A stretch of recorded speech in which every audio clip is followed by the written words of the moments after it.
পৃথিবীর সব থেকে ভালো বন্ডিং থাকতে হয় আত্মীয় স্বজনদের সাথে। এখনকার সময় সেই বন্ডিং আত্মীয় স্বজনদের সাথে নেই। হিংসা, মারামারি আরো কত কিছু। আর যদি ভালো বন্ডিং থাকে তাহলে তাদের সাথে কাটানো মুহূর্তগুলো হলো সেরা মুহূর্ত। হ্যালো এভরিওয়ান, আসসালামু আলাইকুম।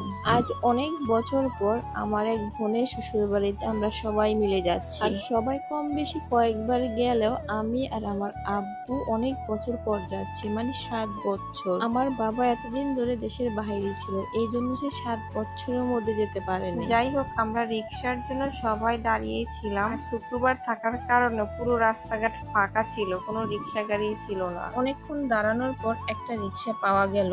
আমরা সবাই উঠে পড়েছি রিক্সা। এমনি অনেক লেট হয়ে গেছে, আবার বাজার থেকে মিষ্টি, পান এবং ফল নিতে হবে। এমনি হলো দুপুর বেলা, আরো ছিল শুক্রবার, কিছু দোকানপাট বন্ধও ছিল। বাজারে রিক্সাটা দাঁড় করিয়ে আমার আব্বু এবং আমার শ্বশুর একটা হোটেল থেকে মিষ্টি নিয়ে আসলো।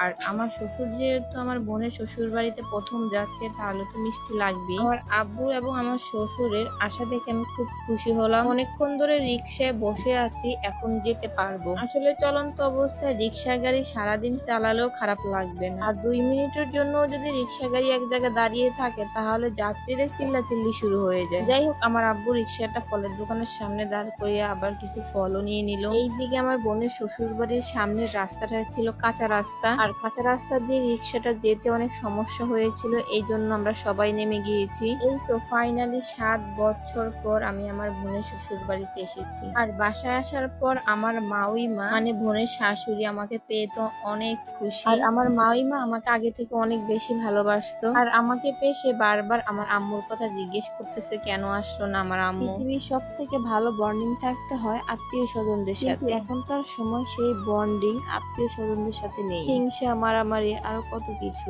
আর যদি ভালো বন্ডিং থাকে তাহলে তাদের সাথে কাটানো মুহূর্তগুলো হলো সেরা মুহূর্ত। যেভাবে আজকে আমরা সবাই মাউইমাদের বাড়িতে খুব ভালো একটা সময় কাটিয়ে এসেছি। যাই হোক, ঘাটে বসে আমরা সবাই গল্প গুজব করতেছি। এর মধ্যে আমাদের দুপুরের খাবারও রেডি হয়ে গিয়েছে। গিয়ে দেখি সব খাবার রেডি করে রেখেছে, আর খাবারের প্লেটটা সব কিছুতে ভরে দিয়েছে। আর 7 বছরের সব খাবার আমার প্লেটে দিতেই থাকে। আর এত খাবার খাওয়ার মোটেও সাধ্য ছিল না আমার। যাই হোক, খাওয়া দাওয়া শেষ করে বেশি গরম লাগে তাই আমি মাউইমাদের ঘাটে গিয়ে বসলাম। ওইখানে অনেক বাতাস ছিল, পুরো শরীরটা ঠান্ডা হয়ে যায়, তাই আমার আন্টি আমার জন্য পুকুর ঘাটে ঠান্ডা নিয়ে আসলো। খাওয়া দাওয়া শেষ করে সবাই উঠানে বসে আছে। আর আমার মাউইমাদের অনেক বড় একটা মেহেন্দি গাছ ছিল, গ্রাম্য ভাষায় মেহেন্দি গাছকে মেহেন্দি গাছ বলে। আমার নানু বলে মেহেন্দি তুলতে গেলে নাকি গান গাইতে হয়, তাই আমার নানু মেহেন্দি তুলতেছে আর গান গাইতেছে। মেহেন্দি তোলার পর আমরা বাসায় গিয়ে লুডো খেলা শুরু করলাম। খেলার মাঝে সবাই আমাকে যেভাবে কেটে কুটে শেষ করছে, ভাবছি আমি এই গেমটা খাবো, কিন্তু শেষ পর্যায়ে আমার বোনের যাই গেমটা খেয়েছে। আর ওই দিন আমরা আমার বোনের বাসায় ছিলাম, আমরা আর আসিনি। আমরা তার পরের দিন সকালবেলা রওনা দিলাম বাড়ি যাওয়ার জন্য। আর এই 7 বছর পর এই বাড়িতে এসেছি, আবার কত বছর পর আসি তা জানি না। সবাইকে বিদায় দিয়ে আমরাও রওনা দিলাম। তো আজকের ভিডিওটা এই পর্যন্ত। ভালো থাকবেন, সুস্থ থাকবেন, আল্লাহ হাফেজ।